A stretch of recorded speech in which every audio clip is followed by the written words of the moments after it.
लाखों श्रद्धालुओं की आस्था के केंद्र श्री त्रियुगी नारायण मंदिर पहुंचे सीएम धामी। रुद्रप्रयाग पहुंचने पर बीजेपी के पदाधिकारियों और कार्यकर्ताओं ने किया स्वागत। सीएम धामी ने आत्मीय स्वागत के लिए सहृदय से आभार जताया।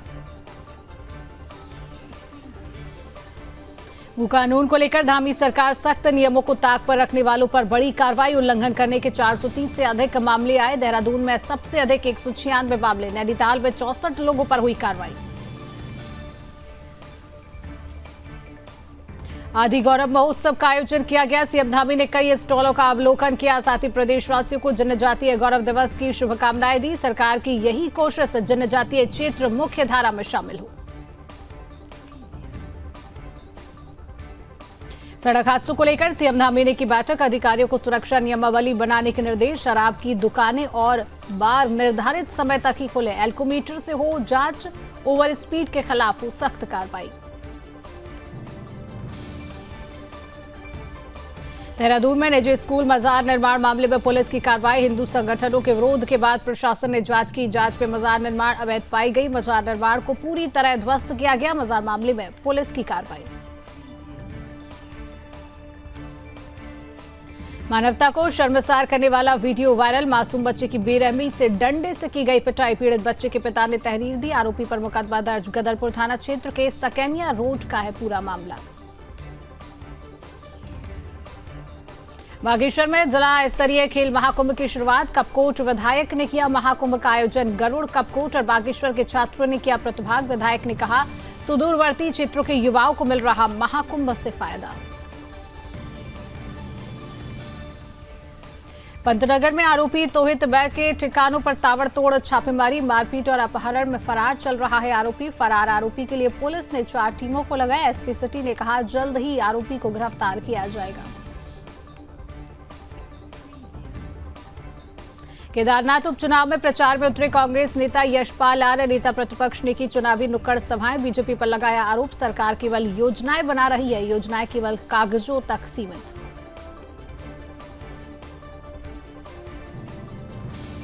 मसूरी में शॉर्टकट मार्ग पर खाई में गिरी कार। 2 युवक और 1 युवती घायल। स्थानीय लोगों और पुलिस ने घायलों को खाई से निकाला।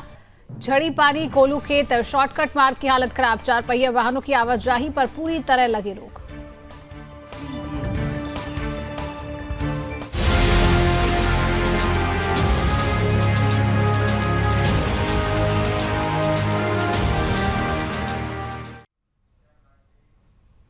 नमस्कार, बहुत स्वागत है आप सभी का अपना उत्तराखंड में और मैं हूं आपके साथ शिवांगी जैन। बुलेटिन की शुरुआत करेंगे बड़ी खबर के साथ। भू कानून को लेकर सीएम पुष्कर सिंह धामी सरकार सख्त नजर आ रही है। नियमों को ताक पर रखने वालों पर कार्रवाई होगी। उल्लंघन करने के 430 से अधिक मामले सामने आए हैं। झारखंड, मुंबई वालों ने उत्तराखंड में खरीदी जमीनें खरीदी है। सबसे अधिक 196 मामले देहरादून में सामने आए। नैनीताल की बात करें तो नैनीताल में 64 लोगों पर कार्रवाई हुई है। बड़ी खबर आप तक पहुंचा रही है। नियमों को ताक पर रखने वालों पर धामी सरकार कार्रवाई करेगी। बड़ी खबर, उल्लंघन करने के 430 से अधिक मामले सामने आए हैं। झारखंड, मुंबई वालों ने उत्तराखंड में जमीनें खरीदी है। नियमों को ताक पर रखने वालों पर धामी सरकार कार्रवाई करेगी।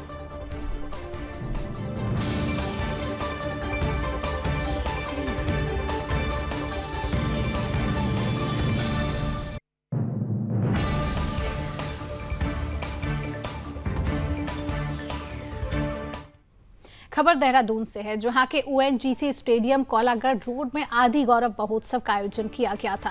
राज्य के मुख्यमंत्री पुष्कर सिंह धामी इसमें बतौर मुख्य अतिथि शामिल हुए। इस अवसर पर मुख्यमंत्री ने महोत्सव में लगाए गए कई स्टॉलों का भी अवलोकन किया गया। मुख्यमंत्री धामी ने सभी प्रदेशवासियों को जनजातीय गौरव दिवस की बधाई और शुभकामनाएं दी हैं। मुख्यमंत्री ने कहा कि प्रधानमंत्री नरेंद्र मोदी के निर्देश पर वर्ष 2021 से जनजातीय गौरव दिवस को मनाया जा रहा है। सरकार की कोशिश है कि जनजातीय लोग क्षेत्र के लोग मुख्य धारा में शामिल हों। इस दिशा में केंद्र और राज्य सरकार लगातार काम कर रही है।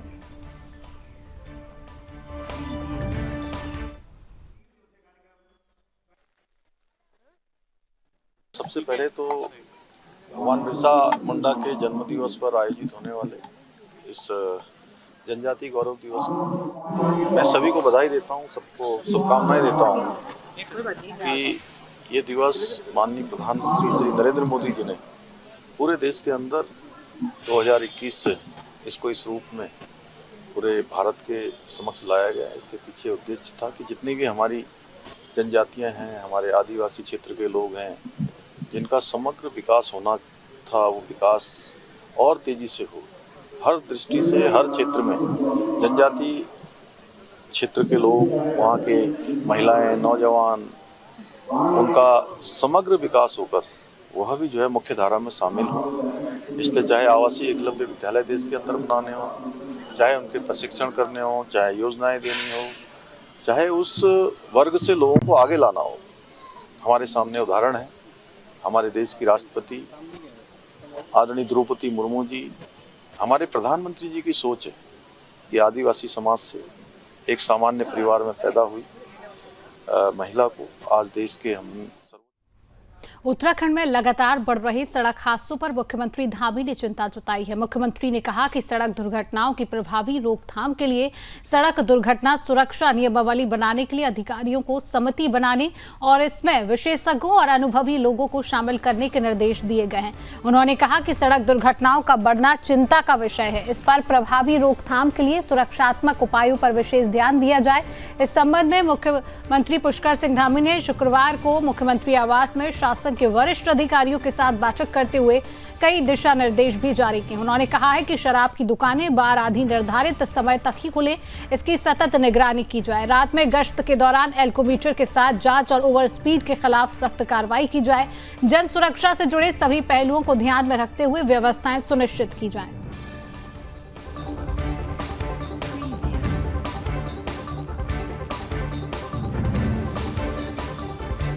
हमने 9 नवंबर राज्य स्थापना दिवस पर इसकी घोषणा करी थी कि इस प्रकार की जो हमारे यहाँ दुर्घटनाएं होती हैं, उन दुर्घटनाओं को रोका जाए, उनमें पूरी तरह से जो है सुरक्षा की व्यवस्था की जाए। वो नियमावली बनाई गई है और उसके अंतर्गत काम चल रहा है। देहरादून में निजी स्कूल मजार मामले में कार्रवाई पुलिस ने कर दी है। बड़ी खबर आप तक पहुंचा रहे हैं। कार्रवाई करते हुए मामले की जांच की गई। हिंदू संगठनों के विरोध के बाद प्रशासन ने जांच की है। निजी स्कूल के कंपाउंड में अवैध मजार बनी थी। जांच में आया कि मजार में निर्माण लीगल नहीं था। मजार निर्माण को पूरी तरह ध्वस्त किया गया है। धार्मिक निर्माण के लिए परमिशन लेना जरूरी है। एसएसपी का ये कहना है, परमिशन के बाद निर्माण किया जा सकता है। बड़ी खबर, उत्तराखंड में लगातार लैंड जिहाद के मामले सामने आ रही है। मुख्यमंत्री पुष्कर सिंह धामी ने इस विषय में अधिकारियों को भी सख्त कार्रवाई के निर्देश दिए हैं। पिछले दिनों देहरादून के एक निजी स्कूल के कंपाउंड में मजार निर्माण का मामला सामने आया था, जिस पर पुलिस ने कार्रवाई करते हुए इसकी जांच भी की है। देहरादून के एसएसपी अजय सिंह ने बताया कि एक निजी स्कूल के परिसर में भी कुछ लोगों ने मजार के निर्माण की सूचना दी थी। हिंदू संगठनों की ओर से विरोध किया जा रहा था। विरोध के बाद प्रशासन ने इसकी जांच की और जांच में पाया गया कि मौके पर कोई नया निर्माण नहीं हो रहा था, बल्कि पुराने निर्माण को ही दुरुस्त किया जा रहा था। लेकिन जांच में यह पाया गया कि जो पहले का निर्माण था वह भी लीगल नहीं था, इसलिए निर्माण को पूरी तरह हटा दिया गया। एसएसपी अजय सिंह ने कहा है कि कोई भी धार्मिक निर्माण अगर होता है तो इसके लिए परमिशन लेने की जरूरत होती है। अगर नियम की बात करें तो परमिशन के बाद कोई भी निर्माण किया जा सकता है। तो लगातार बड़ी खबर, लैंड जिहाद के मामले लगातार बढ़ते जा रहे हैं, जिसको लेकर सीएम पुष्कर सिंह धामी लगातार सख्त नजर आ रही है।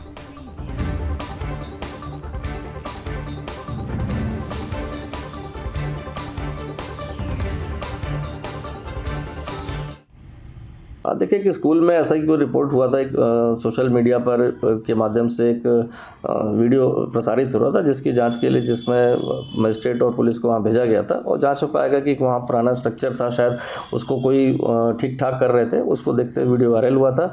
उसकी पूरी जाँच जो है प्रशासनिक टीम द्वारा की गई और जब वो स्ट्रक्चर इलीगल पाया गया कि हाँ वो स्ट्रक्चर वैलिडली वहाँ पर नहीं होना चाहिए था और उसमें इस तरह का कोई कंस्ट्रक्शन अलाउड नहीं है, तो उसको नियमानुसार जो भी उनके नियम थे उसके अनुसार से उसको हटा दिया गया था। तो मुझे लगता है कि इंटरनल स्कूल के अंदर का मैटर था, कहीं से वीडियो वायरल हुआ था, जिसको प्रशासनिक टीम और पुलिस की संयुक्त टीम ने उसका निरीक्षण भी कर लिया था और जो भी चीज़ अगर गलत पाई गई थी उस पर एक्शन लेकर उस समस्या का निस्तारण कर दिया गया था।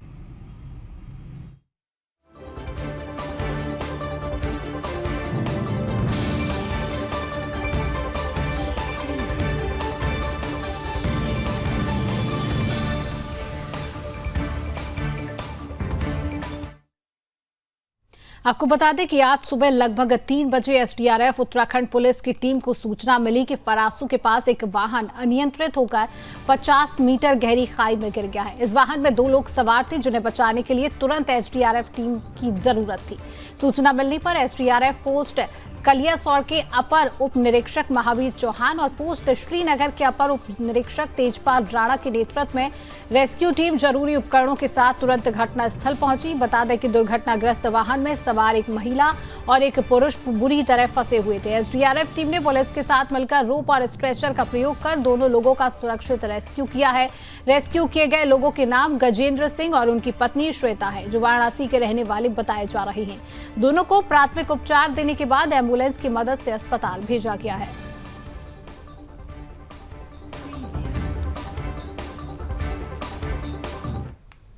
और अब बात करेंगे बड़ी खबर की। मानवता को शर्मसार कर देने वाला वीडियो वायरल हो रहा है। वीडियो में मासूम बच्चे की बेरहमी से पिटाई की गई है। मजदूरी मांगने पर नाबालिग की डंडों से पिटाई की गई। पीड़ित के पिता ने तहरीर दी है। मुकदमा दर्ज हो चुका है। गदरपुर थाना क्षेत्र के सेकनिया रोड का ये पूरा मामला बताया जा रहा है। पिता की आरोपी के खिलाफ कड़ी कार्रवाई की लगातार मांग की जा रही है। नाबालिग पर चोरी का इल्जाम लगाकर पीटा गया है। वीडियो में मासूम बच्चे की बेरहमी से पिटाई की गई है। तस्वीरें लगातार टीवी स्क्रीन पर आप देख सकते हैं।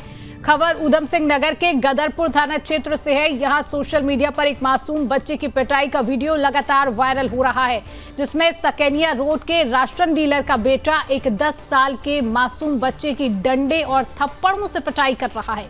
10 सेकंड के इस वीडियो में बच्चे की पिटाई होते हुए देखा जा सकता है। इस वीडियो को देखकर हर कोई दंग रह गया है। मानवता को शर्मसार कर देने वाले इस वायरल वीडियो की चारों ओर निंदा हो रही है। पिट रहे घायल बच्चे के पिता ने थाने में तहरीर देकर आरोपी गौतम गगनेजा के खिलाफ कड़ी कार्रवाई की मांग की है। पीड़ित बच्चे के पिता हरपाल ने थाने में तहरीर देकर बताया कि गौतम गगनेजा ने उनके नाबालिग बेटे गौरव को अपनी दुकान पर बुलाकर काम कराया और जब उनके बेटे ने काम की मजदूरी मांगी तो नाबालिग पर चोरी का इल्जाम लगाते हुए उसे बेरहमी से पीटा है, जिसका वीडियो सोशल मीडिया पर भी जमकर वायरल हो रहा है। वहीं पुलिस ने भी आरोपी युवक को हिरासत में लेकर कार्रवाई भी शुरू कर दी है। वहीं पुलिस अधीक्षक क्राइम मनोज कत्याल ने बताया है कि मामले का अभियोग दर्ज कर लिया गया है। आगे की कार्रवाई भी की जा रही है।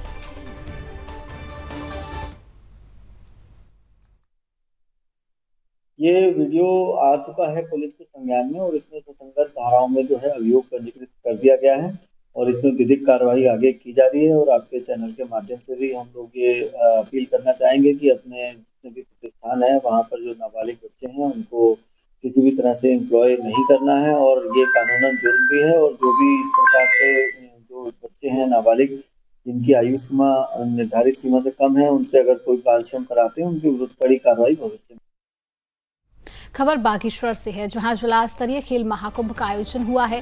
कपकोट क्षेत्र के विधायक सुरेश सिंह गड़िया ने महाकुंभ का आयोजन किया। युवा कल्याण विभाग के आयोजित कार्यक्रम में गरुड़, कपकोट और बागेश्वर विकासखंड से चयनित छात्र छात्राओं ने प्रतिभाग किया है। बागेश्वर के डिग्री कॉलेज में आयोजित खेल महाकुंभ में बालक वर्ग की 600 मीटर दौड़ में गणेश सिंह, विशाल वैसोड़ा और हर्षित कपकोटी को पहला, दूसरा और तीसरा स्थान मिला है। वहीं बालिका वर्ग की 600 मीटर दौड़ में कल्पना जोशी को पहला, रुचि को दूसरा और गुंजन को तीसरा स्थान मिला। कपकोट विधायक ने मीडिया से बातचीत करते हुए कहा कि सुदूरवर्ती क्षेत्रों में रहने वाले युवा साथियों को महाकुंभ की मदद से फायदा मिल रहा है। धामी सरकार युवाओं की हितैषी सरकार है।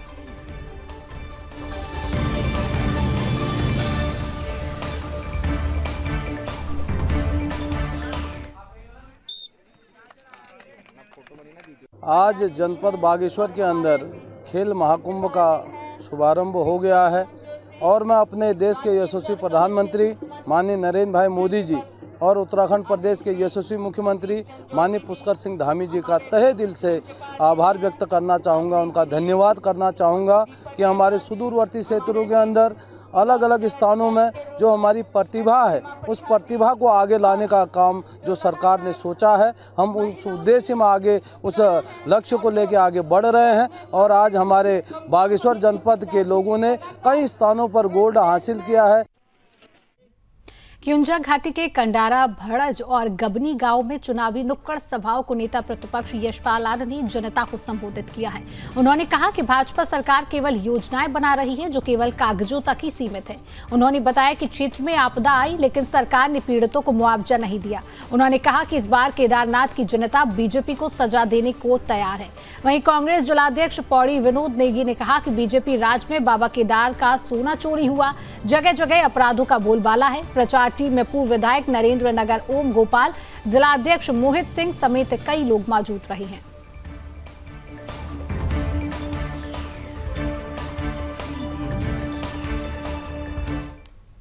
खटीमा क्षेत्र के जनकैया में मां शारदा नहर के किनारे लगने वाले मेले का उपजिलाधिकारी रविंद्र विष्ट ने विधिवत उद्घाटन किया है। इस अवसर पर गोपाल सिंह राणा, किसान आयोग के उपाध्यक्ष राजपाल सिंह और मेला कमेटी के पदाधिकारी मौजूद रहे।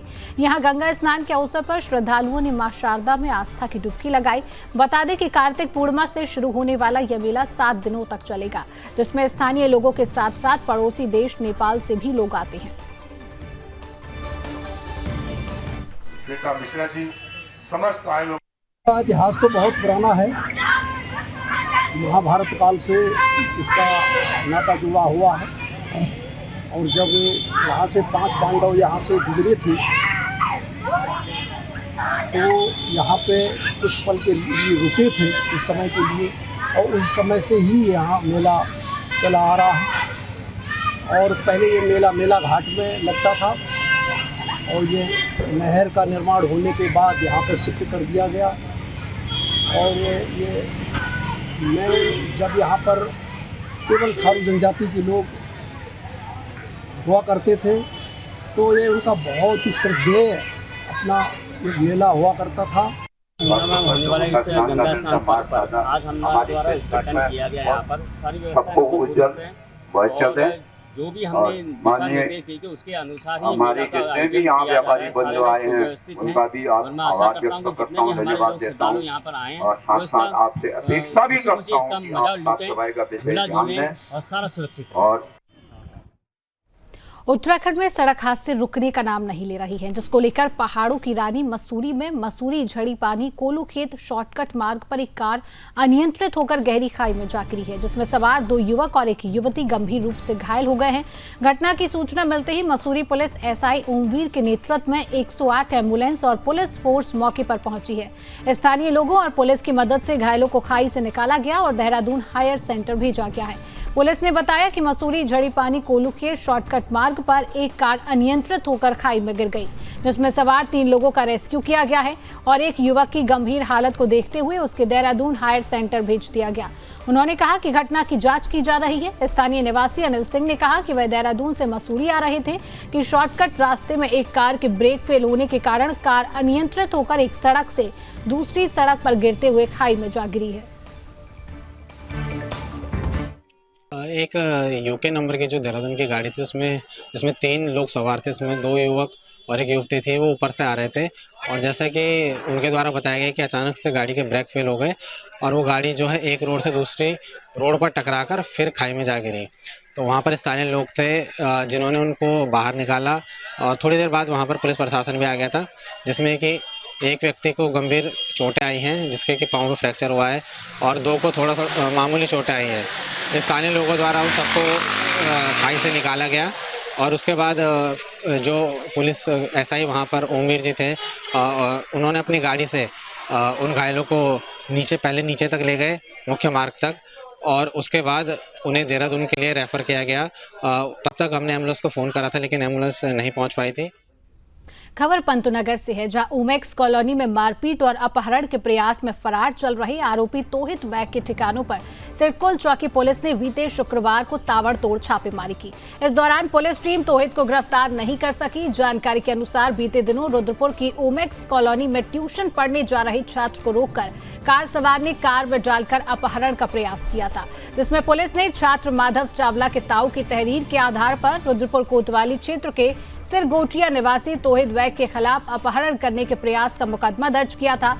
उसके बाद से लगातार आरोपी की तलाश की जा रही थी। एक बार फिर पुलिस टीम ने सिरगोटिया पहुंचकर तोहित के ठिकानों पर ताबड़तोड़ छापेमारी की, जिसमें रुद्रपुर कोतवाली पुलिस और सिडकुल चौकी पुलिस ने संयुक्त रूप से कार्रवाई को अंजाम दिया, लेकिन पुलिस अब तक बेसिकली ये मारपीट और किडनैपिंग का बहुत सीरियस केस था, तो उसी के अकॉर्डिंगली जो तहरीर थी हमने सुसंगत धाराओं में इसमें अभियोग पंजीकृत किया है और अभियोग पंजीकृत करने के उपरांत जो इसमें आरोपी है उसकी तलाश हम लोग कर रहे हैं और उसकी तलाश के लिए संभावित स्थानों पर दबिश दी गई। अभी फिलहाल दबिश चल रही है और बाकी जो भी संभावित ठिकाने हैं वहाँ पर भी हम लोग तलाश जारी रखे हुए हैं और हमने इसमें टीमें लगाई हैं, 4 टीमें हमने नियुक्त की हैं और हमें उम्मीद है कि हमें जल्द सफलता मिलेगी।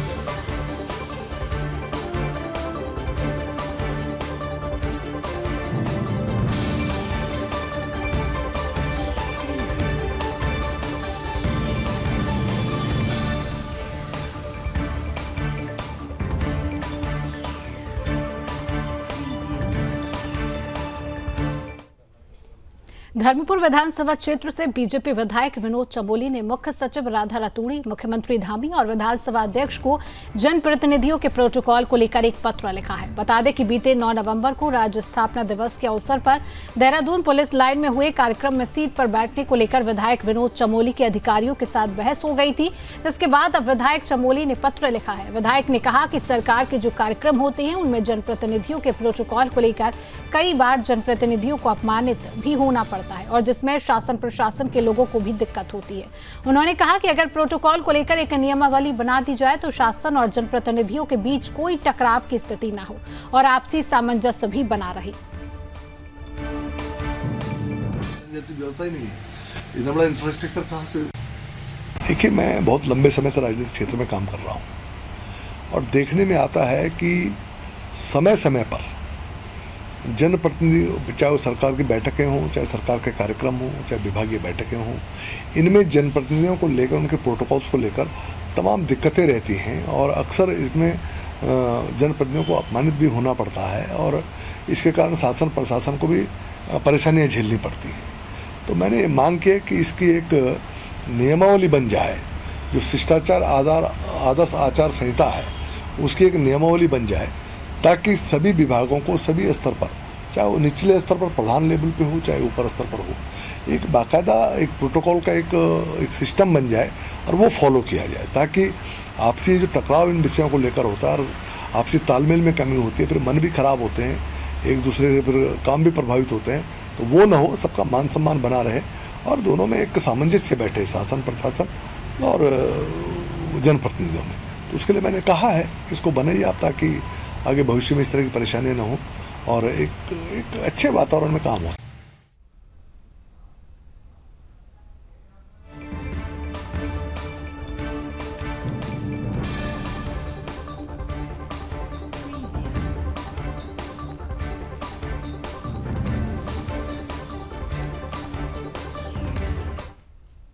5 महीनों की वार्षिक बंदी के बाद राजाजी टाइगर रिजर्व पर्यटकों के लिए खोल दिया गया है। बता दें कि इससे पहले 15 जून को मानसून के दौरान 5 महीने के लिए राजाजी टाइगर रिजर्व के गेट पर्यटकों के लिए बंद किए गए थे। हर साल मानसून के सीजन में राष्ट्रीय राजाजी पार्क पर्यटकों की आवाजाही के लिए बंद कर दिया जाता है। आज से खुले टाइगर रिजर्व में पर्यटक चीला, मोतीचूर, रानीपुर, मूहड़ और आशा रोड़ी रेंज में वन्य जीवों को देख सकते हैं। आज सुबह जरा रेंज पहुंचे वार्ड प्रशासन के अधिकारियों ने विधिवत रूप से पार्क के गेट खोले। राजाजी पार्क से जुड़े अधिकारियों का कहना है कि इस बार जंगल सफारी करने वाले सभी गाइड विशेष ड्रेस में नजर आएंगे, इससे उनकी अलग से पहचान हो सके।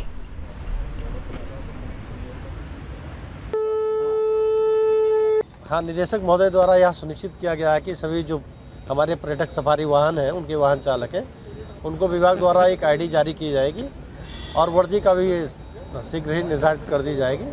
10 दिन के अंदर अंदर सभी पर्यटक वाहन चालक जो है आपको वर्दी में। खबर नरेंद्र नगर से है, जहां बलिदानी भगत सिंह नेगी इंटर कॉलेज के खेल मैदान में 2 दिनों तक चलने वाले ब्लॉक स्तरीय खेल महाकुंभ का शुभारंभ किया गया। ब्लॉक प्रमुख राजेंद्र सिंह भंडारी ने खेल महाकुंभ का शुभारंभ किया। इस मौके पर ब्लॉक प्रमुख ने कहा कि सरकार का खेल महाकुंभ कराने का उद्देश्य ग्रामीण क्षेत्रों की खेल प्रतिभाओं को प्रोत्साहित कर खेलों में आगे बढ़ाना है। खेलों के माध्यम से युवा अपना करियर बना रही हैं। जिला युवा कल्याण अधिकारी पंकज तिवारी ने कहा कि खेल महाकुंभ कराने की सरकार की यह योजना युवक युवतियों में खेलों के प्रति नया उत्साह पैदा कर रही है। उन्होंने बताया कि खेल 3 वर्ग अंडर 14, अंडर 17, अंडर 20 के अंतर्गत कराए जा रही हैं। इन खेलों में दौड़, गोला फेंक, लंबी कूद, ऊंची कूद, वॉलीबॉल और कबड्डी जैसे खेल शामिल है। जाना अबे भाई जाना, घेरा बना ले भाई। निश्चित रूप से खेल महाकुंभ के आयोजन के पीछे जो मंशा सरकार की थी, इसी प्रकार की थी कि पहाड़ी और ग्रामीण क्षेत्र के बच्चों को एक उचित मंच प्रदान करके उनकी प्रतिभा को निखारने का काम करेंगे। और जिस प्रकार से सरकार की मंशा है, पिछले विगत काफ़ी सालों से हम देख रहे हैं कि हमारी ग्रामीण क्षेत्र के बच्चे अब शहरी क्षेत्रों के बच्चों के मुकाबले खड़े होकर के इस खेल महाकुंभ के आयोजन के पीछे जो मंशा हम सब लोगों की थी, उस मंशा को पूरा करने का काम कर रहे हैं। आजकल सभी बच्चे खेल में अपना करियर बना रहे हैं, तो मेरा सभी बच्चों से यही निवेदन है कि अपना खेल में अपना करियर बनाइए। खेल से हम बहुत अभी हम ब्लॉक स्तर पर खेल रहे हैं, इसके पश्चात हम ब्लॉक स्तर पर जीत गए तो हमें राज्य स्तर पर खेलने का मौका मिलेगा। अगर हम राज्य स्तर पर भी खेल जाएंगे तो हम अपने प्रदेश और अपने राज्य का नाम रोशन करेंगे। और अब बात करेंगे बड़ी खबर की। बड़ी खबर मिल रही है, चोपता तल्ला नागपुर में पहुंचे सीएम पुष्कर सिंह धामी। तल्ला नागपुर में सीएम पुष्कर सिंह धामी पहुंचे हैं। स्थानीय जनता कार्यकर्ताओं ने भव्य स्वागत किया सीएम का। कार्यकर्ताओं की तरफ से सीएम का स्वागत किया गया। बीजेपी प्रत्याशी आशा नौटियाल के पक्ष में जनसभा को संबोधित करेंगे सीएम पुष्कर सिंह धामी। लोगों के उत्साह से भाजपा की जीत लगभग तय है। बड़ी खबर आप तक पहुंचा रहे हैं, जहां पर चौपता तल्ला नागपुर में सीएम पुष्कर सिंह धामी पहुंचे हैं। जनसभा को संबोधित करते हुए सीएम नजर आएंगे। स्थानीय जनता और कार्यकर्ताओं ने सीएम पुष्कर सिंह धामी का भव्य स्वागत किया है। बीजेपी प्रत्याशी आशा नौटियाल के पक्ष में जनसभा को संबोधित करेंगे सीएम पुष्कर सिंह धामी और लोगों के उत्साह से भाजपा की जीत लगभग तय मानी जा रही है। फिलहाल के लिए इस खास बुलेटिन में इतना ही। देश और दुनिया की तमाम खबरों को जानने के लिए आप देखते रहिए सुदर्शन न्यूज। जय हिंद।